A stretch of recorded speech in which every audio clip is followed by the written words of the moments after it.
10 to 11. I'm Janice Lapina, and I am the manager of our Neo LaunchNet.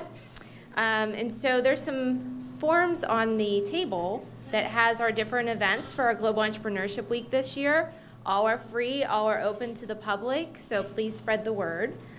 Feel free to take some information. If you want to have a table for our Business Expo, please feel free to complete the paperwork. If you have any questions, you can ask Brenna or Becky. It's in the back of the room. And so we hope you're all able to make it and bring some friends and have some fun during that week. So I want to go ahead and introduce Harry Lader, and he is going to talk to us about using Excel, and I'm going to turn things over to him. So thank you. Thanks. Thank you, Teresa. Well, I wanted to introduce myself. I'm Harry Lader with Microbytes Training and Consulting. Just briefly, in terms of my background, I was a scientist for many years, and I worked for a company called Nordson Corporation down the street, not too far from here. And after they shut down R&D, I decided to get into training for Microsoft Office, which I got all of my certifications for. And then I got more and more into Excel in terms of many of its capabilities, and find that it's something really, really interesting, valuable for companies of different sizes. So I wanted to share some of that with you today. So first of all, I want to just get an idea of how many people have used Excel for, let's say, 5 or more years. Okay, almost everybody. Great. Okay, that just kind of gives me a baseline in terms of how I'm going to talk to you. But basically, I'm going to start with just a quick overview of Excel.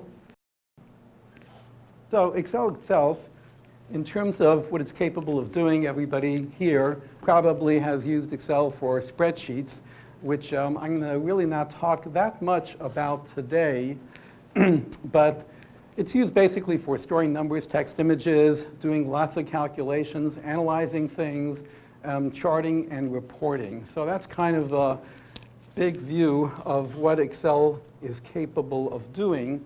Some of the features that it can do in order to do that are things like sorting and filtering, which probably everybody here has done, correct?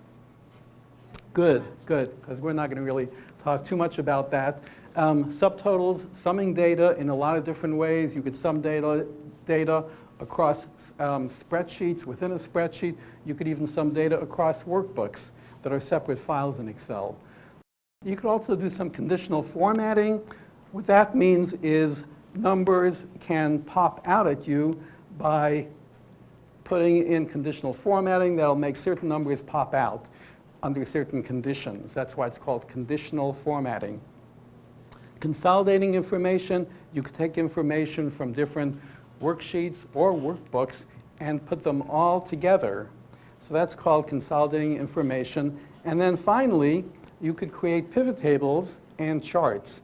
So let me get an idea of who here has ever used pivot tables. Okay, few, about 20% roughly, 25%. Okay, good. Well, I'm going to start at that level. I'm really not going to talk about the other stuff because I'm going to start with pivot tables, and then we're going to get into something called Power Pivot.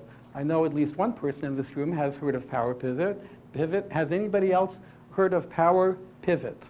We're not talking about pivot tables. We're talking about Power Pivots. Okay, so all this will be new to you. So we are going to start with pivot tables.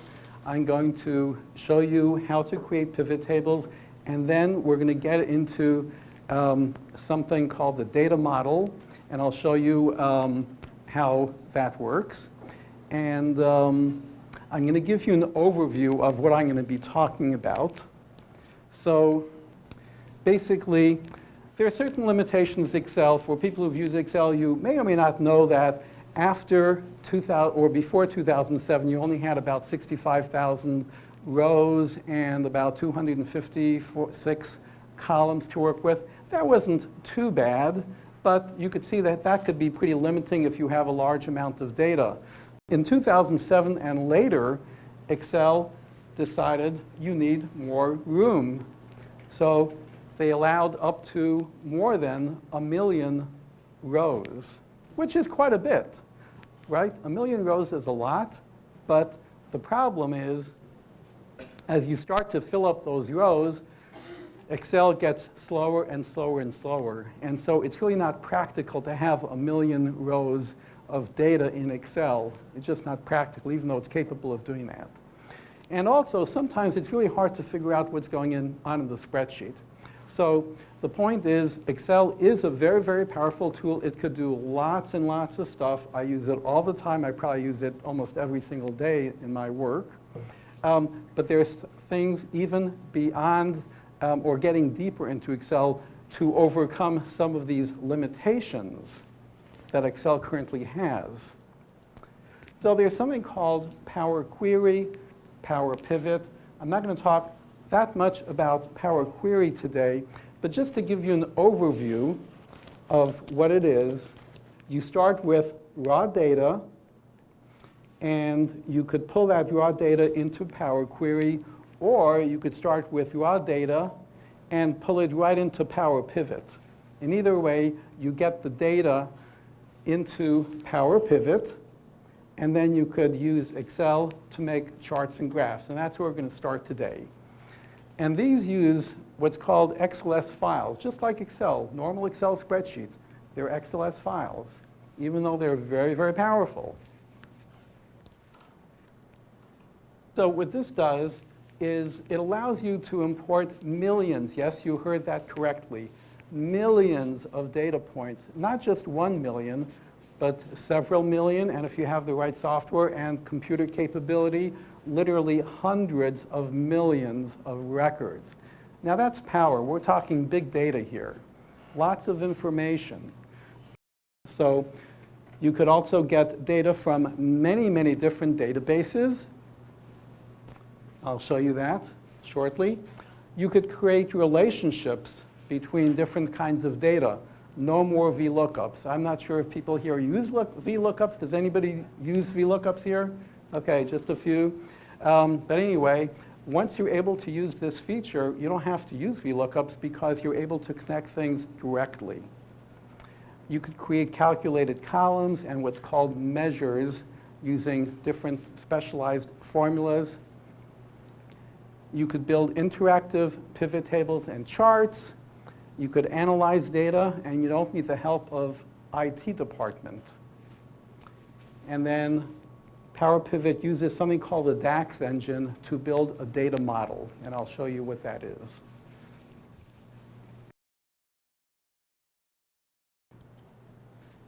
There's also something called Power BI. Has anybody ever heard of Power BI? Have you? Okay.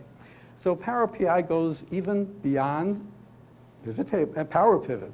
The way this works is it looks very, very similar to what I showed before. You pull the raw data into Power Query or the raw data directly into Power Pivot, but then you go into something called Power BI, which is in the cloud. You could push this into the cloud because that allows you to share it across different mobile devices. And these are slightly different type of files. These are called PBIX files. So, but the thing is, it's shareable across devices. So that makes it even more powerful. So this allows you to create a collection of different queries, and the queries are basically pulling the databases into this container in a certain way, cleaning it up. And then you create connections between the different databases, data sources that you have. You create the relationships that you need between the different tables. And then you could create analytics, things like reports and graphs. Very powerful reports and graphs that are even beyond what Excel can do right now. Finally, you could share this information with other people in your organization or other people in other organizations. So just kind of as a summary, you have the Excel part, which is the Excel Power Pivot, which consists of pivot tables and pivot charts. And then you have the Power BI part, which you could create dashboards, charts, graphs. and other visual things like maps, and you could share them across devices. And the thing that's in common between these two is it uses what's called the DAX engine, which is Power Pivot, and the Power Query. So today we are going to show you, kind of in a space of about 45 minutes, how this all works. So let me shut this down, and we are going to start here. So here we have an Excel table, and it's a true Excel table as opposed to an Excel range, a range of different numbers on a spreadsheet. It's a true table. I say that because you could see that the Design tab is shown, and it shows me the name of the table. So this is called OE table, Order Entry Table. So this table consists of columns. Here we have a transaction date, we have customer, we have something called distribution channel, and then we have model type for this particular company. This is how they organize their products. These are the number of number of units or quantity, the price per unit, total price. This is their profit, dates, transaction dates. Okay, so this is a normal spreadsheet for a company, and they keep track of this information. And they want to be able to summarize the information. And if I go down, you could see we have about 408. We're not going to deal with tables that have millions and millions of rows today. Number one, it takes time to load, and for the sake of time, we'll just use a relatively small table, 408 rows. So we want to be able to consolidate this information. So the way to consolidate this information, the best way to consolidate this information is something called pivot tables, which I know some of you have used before. So other people who haven't, it'll be something new for you, but it's one of the most powerful ways within Excel that you could take information and summarize it in lots of different ways. So notice that we have dates here, we have customers here. Notice that customers are repeated in certain places. Some of this distribution channel, they're repeated in certain places, and there are new things here. So whenever you have data such as this, you may want to find things like, well, tell me the total profit for this customer. Well, since it's repeated all these places, you would have to do, at the very minimum, subtotals to get something like, find the total profit for this customer. So you could do that in subtotals, and subtotals is a very nice, powerful feature in Excel.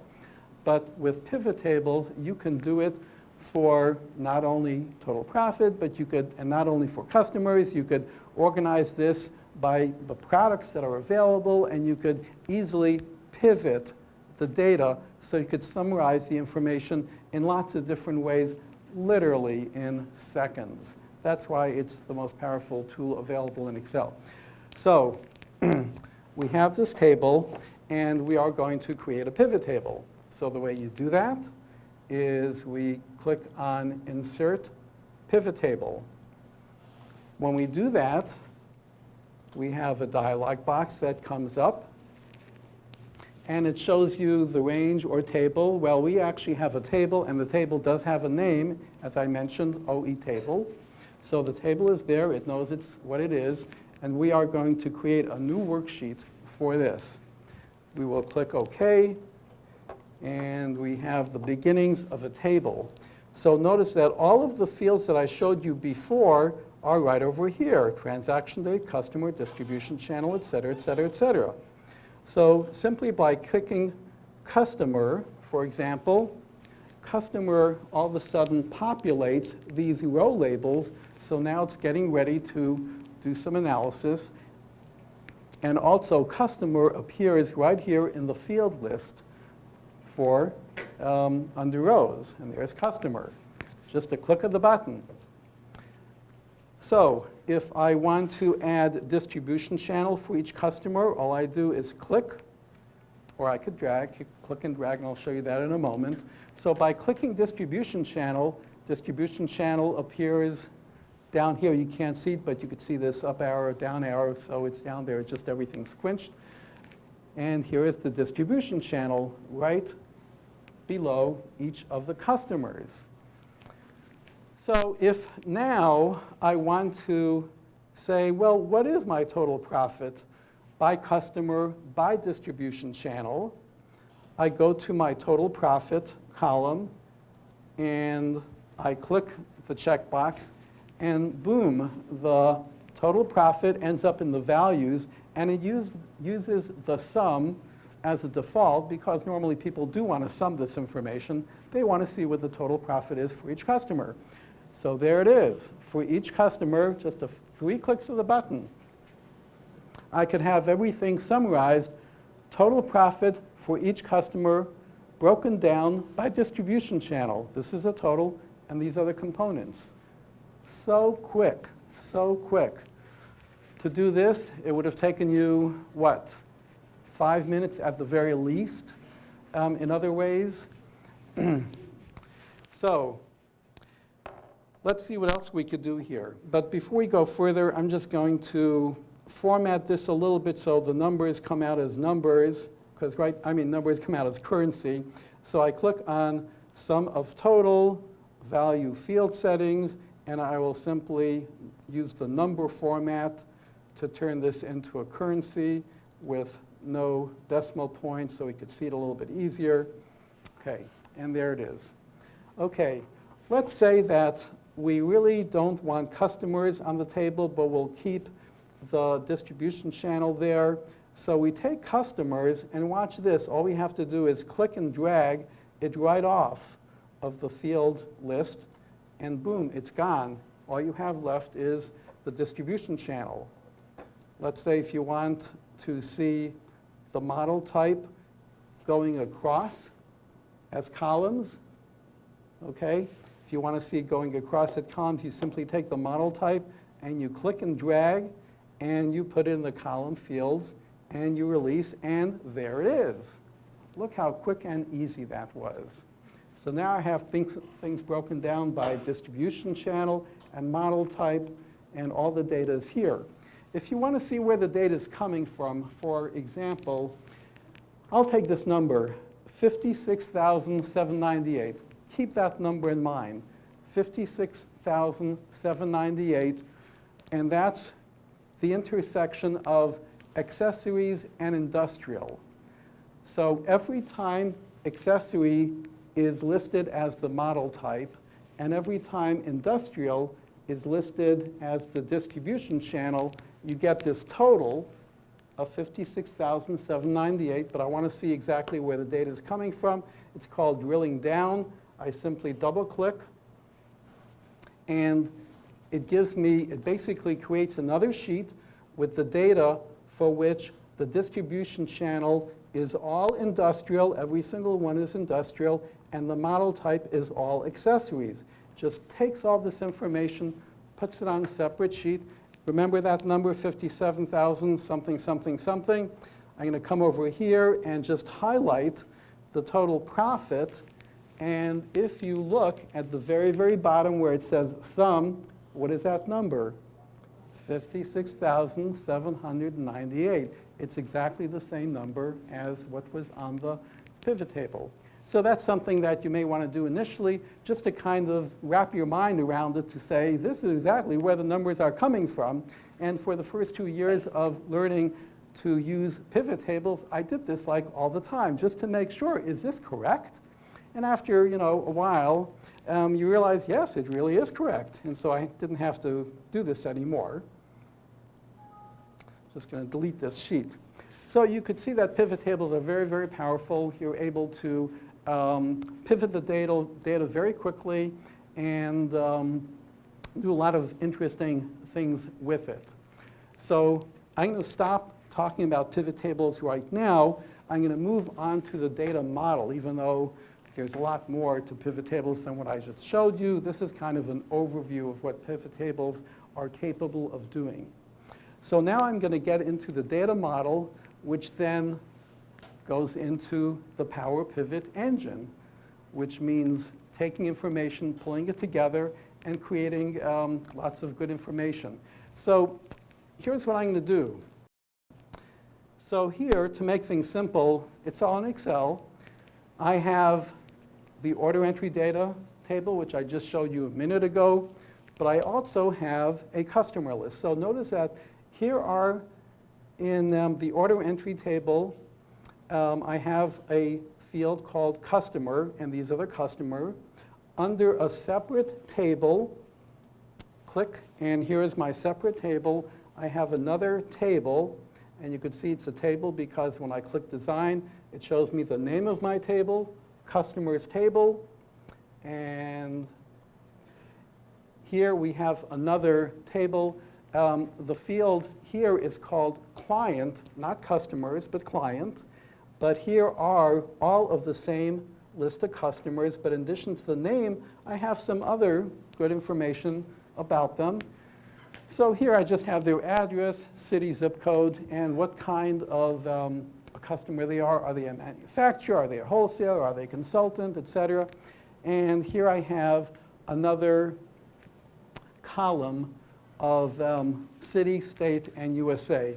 And let me just kind of show you that this is actually a calculated column, and because it's a table, it doesn't really use the kind of formulas you're familiar with. It's just a little bit different.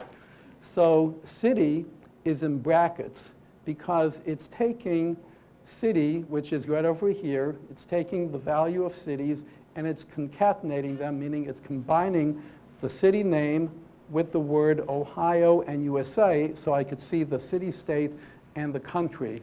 And I'll show you later why I did that. But basically, this is what I did in terms of a formula, and you can see the formulas are just slightly different from what you would normally encounter in your normal Excel formulas. Okay, so I have two tables, order entry and customers. So I'm going to now create another pivot table. However, do the same way, insert pivot table. The only difference that I'm going to show you how this is different from before is there's a little checkbox called add this to the data model. So remember, the data model is basically Power Pivot. So if you have version Excel 2010, you will have a little checkbox here called add this to the data model. Okay? If you have 2010, you will have this right now on your computer.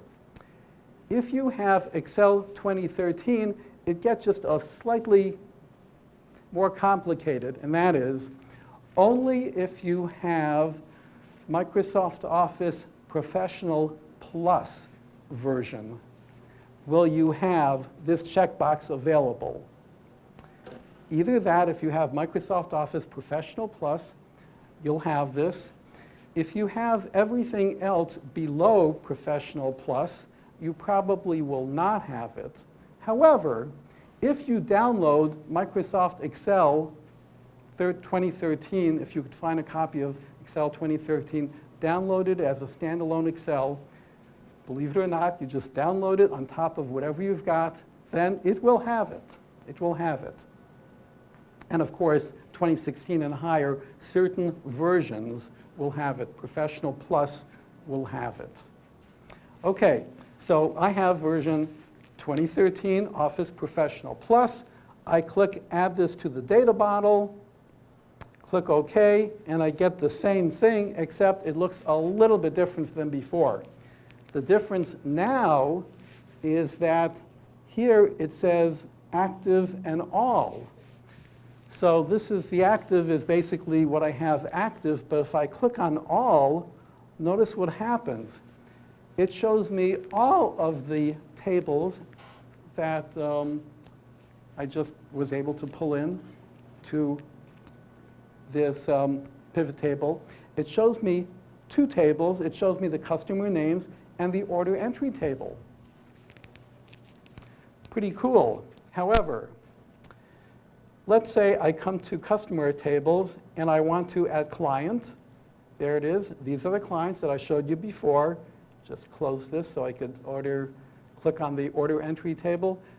And now if I want to add total profit, watch what happens. I click on this and I get a whole bunch of numbers, but what's going on here? They're all the same number, so there's a problem here. And Excel kind of knows that there's a problem because it has this little box here. It says relationships between tables may be needed. So it has not yet established a relationship between the tables. So what you have to do is connect the tables in order to make this work correctly. So if you click on Create, what you have to do is you have to get your main table, which is order entry table, and get the column, which is called a foreign column, which it has the customer name. You go to the related table, which is the customers table. So the related table is the one that has all the information, so it's the customers table, and here we call it client. Okay? So what we do is, this is kind of similar to what? What? Merging, correct. It's similar to, it's merging two different tables as in Access, right? Kind of similar to Access where you combine tables, you create relationships, and then once you do this, you click OK. Boom, there you are. This is what you had before. Just going to format this so we could see it a little bit easier. Number format, currency, 0 columns, click OK, click OK. Okay, so now this opens up a whole new world because now you could take multiple tables. As long as you have a common column, you're able to merge the tables and combine the information. So now, for example, let's say I want to go back to my customers table and I want to see where does everybody live. Click on the zip code and it shows you where people are. And maybe I want to take cities and I want to move it to columns. I could move it to columns and I could see things a little bit more clearly. Or maybe I want to just get rid of client. I'll just take this and I'll put city back 2 rows. And now I have things summarized by city. So it opens up a whole new dimension in terms of how you can now analyze the information that you have. And now you could look at, well, where is the money coming from in terms of not only just the customer, but the cities in which they live, if that is important to your business. So we have things summarized by city now. And you could do everything that you did before. So let's go ahead and, let's see, add just a little bit more information here. So let's put something like, we'll put model type and we'll put that as a column so we could see every city, how things are broken down by model type. Okay, so every city, everything's broken down and these are the totals. Okay, so now that we have a little bit of data here, what we're going to do is now we're going to start visualizing the data. So whenever you create a pivot table, you could also create what's called a pivot chart. So you go to the same Insert tab, and here are some recommended charts. My feeling is don't use the recommended stuff because you can if you've never done it before, but if you have something specific in mind, you just go to exactly what you need. So for example, if you want to create a cluster chart, this is a column chart, this is a bar chart. These are some other kinds of combo charts, area charts, and pie charts. So we're just going to click over here and click on the clustered column chart to begin. So now we have some visual stuff. Let me just get rid of this temporarily so we have a little bit more room. So now we have a chart, and notice the way this chart works. So we have model type here because model type is going across, and then the cities are in the category axis because the cities are going down here. So for every city, it shows you the model type for accessories, miscellaneous, and parts for each one. So there are 3 bars or 3 columns for each city. Let's say we don't really want to see all of them. So you go to city. If you just want to see a few cities, we could deselect all of them, and we could just look at Ashtabula, Avon, Avon Lake, and Beechwood. Click. And now we see selected cities. Notice what happens to the table. When I just selected different cities in my chart, different cities appeared in my pivot table. So both of them are linked. One is linked to the other. You change one, you change the other. So this gives you a powerful way to visualize your data. Let's say you want to sort this by the grand total. So I could go to data, sort descending, so my highest one comes first. So now this is sorted by highest in terms of grand total. So even though this particular one is accessories, which has a higher value, the total is less than the combination of these. Okay, if I wanted to sort by, let's see, what is this? 12,000 accessories. I could come over here and I could sort this by descending, and then the blue line will be the highest. So you could sort a number of different ways, by total or by one of these categories. So once you sort it over here, you get sorted over here. You could see it immediately. Okay, pretty cool, huh? Okay, so there are lots of ways of visualizing it. Here we have a column chart. Let's say we want to create a pie chart as well. So let's go back to Insert, and we will create a pie chart. Let's say we could do one of these. And here we have a pie chart. Make this a little bit smaller. Okay, and so the same thing, we have model type. We could choose everything, or we could, basically all of this is selected based on what we had here. So let's say we go back to what we had before. We could just click on Select All, click, and now you could see that both the pie chart and this other chart will reflect the fact that we've changed it. Okay, so far so good. Any questions so far on anything we've covered? So we've covered a fair amount of ground, but we're going to get kind of deeper into Excel, so I want to make sure that you kind of understand what we're doing here. Okay? So let's move on. And what we're going to do now is we are going to get into something called PowerBI, because that'll be even more powerful in terms of the visualization software. I'm going to go ahead and save this just in case I need to do that. Okay. So now, PowerBI, as I mentioned, is a tool that can connect to databases and can visualize the data, create reports and graphs. So it's a download. It's a free download, by the way. It's a free download, and I have it right here. So I will open this up, and what I'm going to do is I'm just going to connect to the data that I already have in Excel, but I'll show you what it's capable of doing. So this is the opening screen, and I could just start with closing this down. So this is Power BI.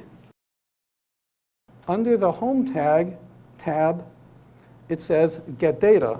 So when I click on Get Data, it'll show you what it's capable of doing, hopefully. Okay, so these are the most common. Excel, which we are going to use, but just to show you, it could do SQL Server. It could connect to a SQL Server. It could connect to something called Analysis Server, CSV. Everybody know what a CSV file is? comma, separated value. So comma separated value are a fairly low-level extension that you could house lots of data relatively easily. You could actually put millions, and I've done this, where millions of records are housed in a CSV file, and then you could upload it into Power BI. I've actually done this for more than 12 million records. Powerful tool, everything can be changed to CSV. You could connect to the web. You could go to something called OD data field, and then you could even go to things like SharePoint, SQL Server Database, Access, I mentioned that. Very common database, Oracle, DB2, information, MySQL. Notice we haven't even hardly scratched the surface. Sybase, which I've never used. I haven't used many of these. Azure, of course, it's Microsoft, so they're pretty heavy on that. But they're also heavy on other things. Hadoop. Anybody heard of Hadoop? Big data. There it is. Hadoop. Active Directory, Microsoft Exchange, Facebook. Anybody hear of Facebook? You could connect with Facebook and pull in data from Facebook. And Facebook is certainly not Microsoft. It's a competitor in certain ways, since especially after Microsoft bought LinkedIn not too long ago. ODBC, RScript, lots and lots of ways of connecting to databases, huge amounts of data. So we're going to make it simple today in the interest of time, so we don't spend a lot of time waiting for the data to download, and we are going to, I'm going to wait for questions until I get to a certain point, okay? So I'm going to use Excel, make it simple, and things that we've seen before so we know what it looks like. So I'm going to open this and watch what happens when I do this. So I've selected Excel, and now it's saying, okay, what do you want to pull in? Well, we have our two tables, which I very specifically mentioned. We also have the sheets, right? We have the sheets called customers and OE data, and then some other sheets. So it's basically looking at everything you have, all the data, and saying, what is it that you want to pull in? So the most logical thing is you want to be very careful. You want to pull in the right stuff, otherwise you'll get garbage. But we are going to pull in our tables. That's all we are going to do. So we will click on both of the tables, and it shows you an example of what the tables look like, and then we will click Load in order to load them into Power BI. So we're actually making a connection between the Excel data and Power BI. And here we have our tables.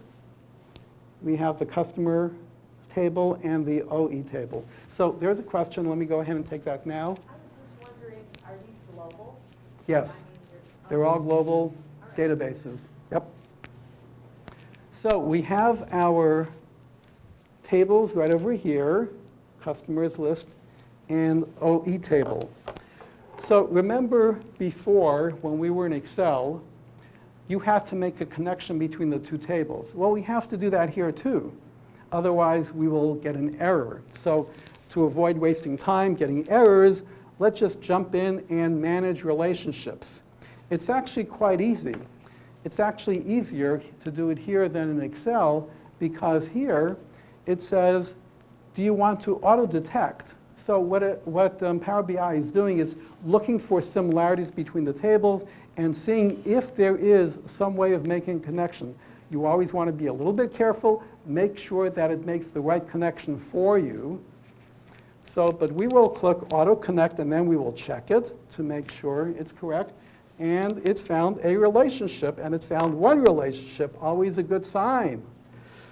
So remember, in the OE table, the name of our field was customer, and in our customers table, the name of the field was called client. So there it is. It made the correct relationship. And so we're good to go. And so we could now close this box down. And now that we've made the relationship, we could now come to customers table, and we will go ahead and click on client. Okay, so you can't really see this. I'll show this to you. I'll make it a little bit bigger in a second, but this is the list of clients from the customers table. We will go to the OE table now, and we will now click on, these are all the fields, we will click on total profit. So this will give us the total profit. Hopefully you could see this a little bit better. So it shows you all of the clients and the total profit for each client. So let me spend a moment talking about all these visuals. So these visuals are actually far more powerful than you find within Excel itself. So, for example, these are the ones you do find in Excel.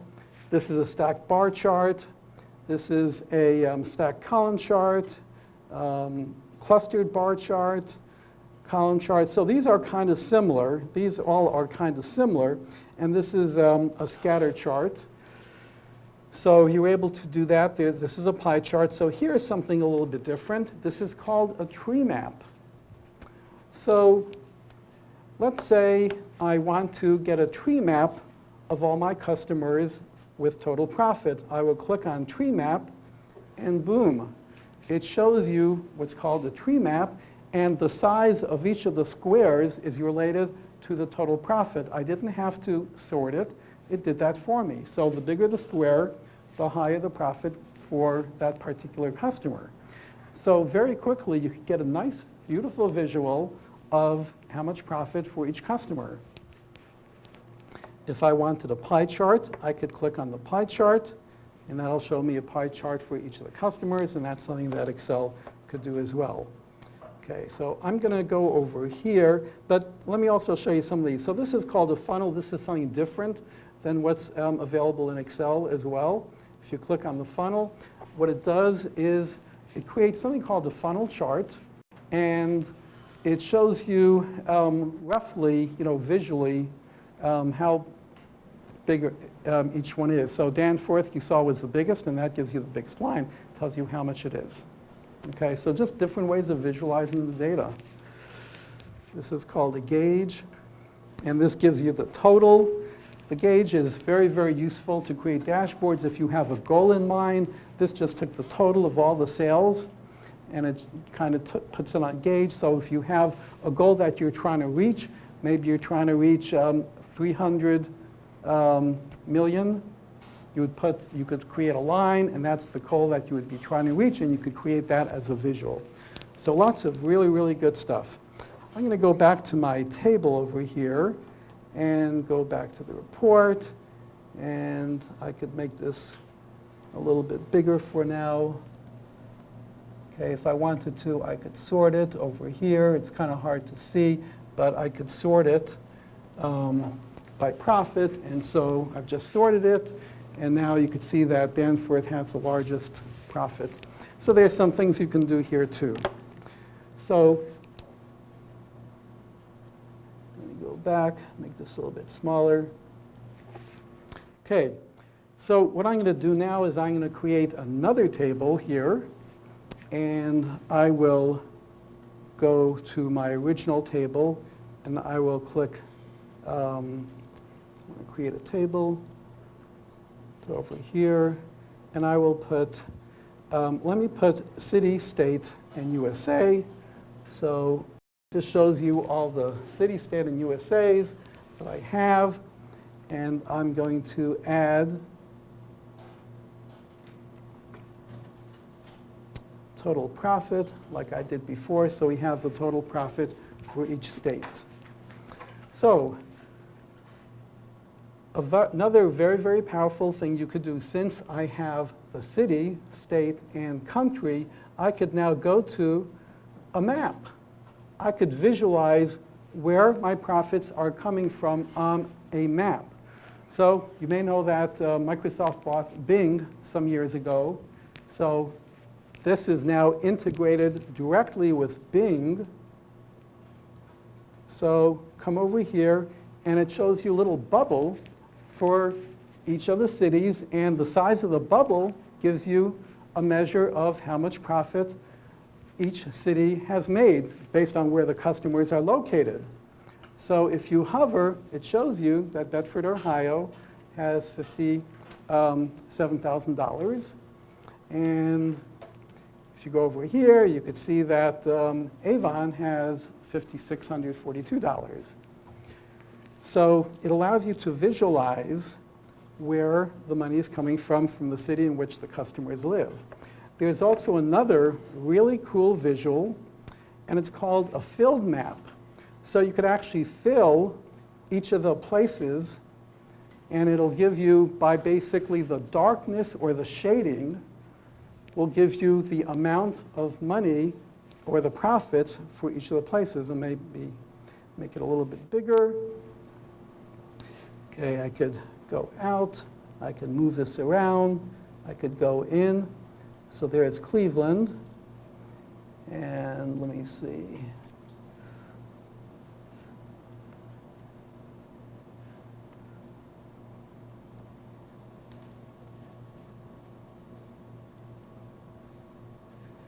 And I'm looking for, okay, so it's a little bit hard to see, but there's Bedford, it's much lighter. There's 5,700, and if I go to Avon, there's Avon, 19,000. So you can get a visual on how much money is made by each city, and you could actually see that by shading.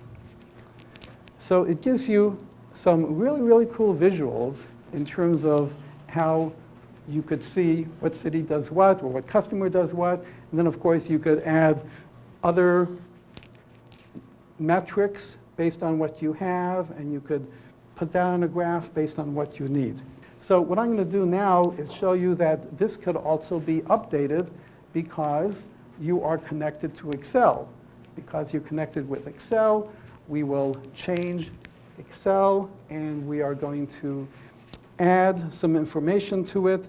So we'll start by customers, and we will add another customer. So I'm going to add my company, Microbytes Training, and I am in Lakewood.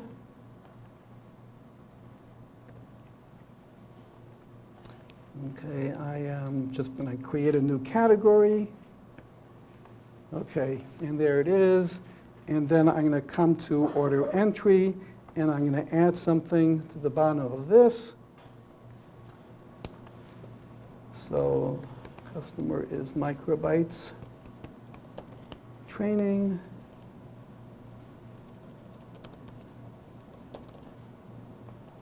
Okay, and just add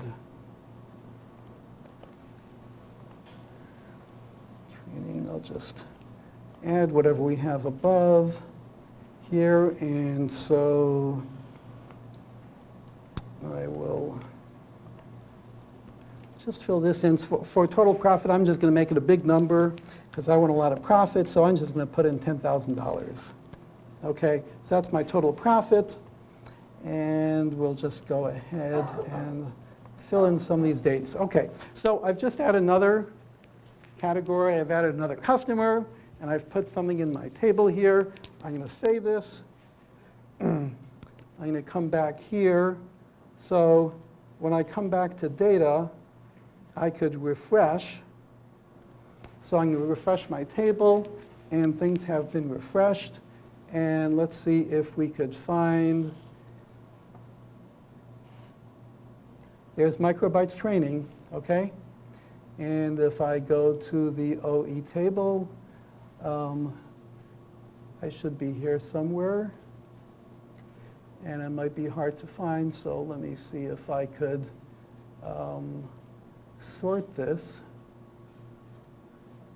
and see if now bear in mind I just have 400. If I had millions, it would be very, very difficult to do what I'm doing now, but it's certainly possible. But you can see even now, it's a little bit cumbersome to do this. You could do this in Excel much more easily. Okay, and there it is. So you can see that I've now refreshed things. So there's Microbytes Training. So everything gets updated. when I refresh the data, and then I come back over here. So we have a chart here, and let's go ahead and create a bar chart with this information, just so that we have a little bit more information here.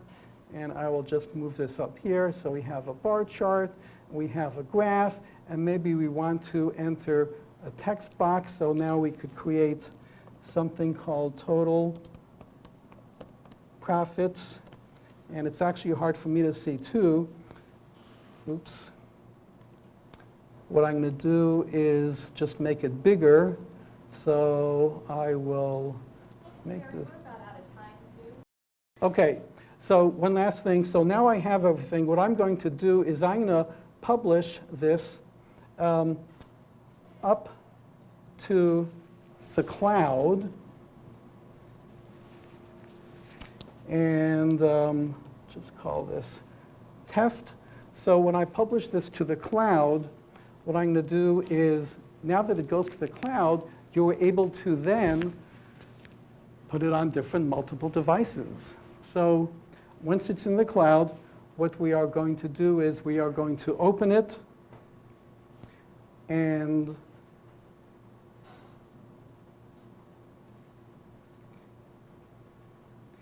it'll show what I have. So this is what I created. What I'm going to do is just going to take this so it's easy to see. What I'm going to do is I'm going to pin this visual to the dashboard, create a new dashboard, just call it test, and I will pin it. So once it's on the dashboard, what this allows you to do is it allows you to go to the dashboard, and there it is called test. And now what I'm going to do is I'm going to put this on a device. Namely, I'm going to share it with myself. So, and there's, I can't really see. So we are getting close to being out of time, but, and I'm not sure why I can't see this, but what this allows you to do is you're allowed to then put an email into somebody for somebody to share it with, and then once it's shareable, then the person who you've shared this device with can then open this up. And I did this before. So once you put it on your device, you could then open up your device and just take a look at the data. And it's not going to be exactly what I showed you because I can't quite see what's going on here. But once you open it up, then that allows you to then put it right on your device. And so once it's on your device, then you could just open up your whatever it is, and you're able to see it. Okay, so this happens to be a bar graph that I created earlier, and now it's on my phone. So I'm not exactly sure what's going on here, but usually you could just put your, the email in of the person that you want to send it to, and then you send it to them, and there it is. So thank you for your attention. I hope you learned something today, and if you have any questions, I'd be happy to talk to you afterwards.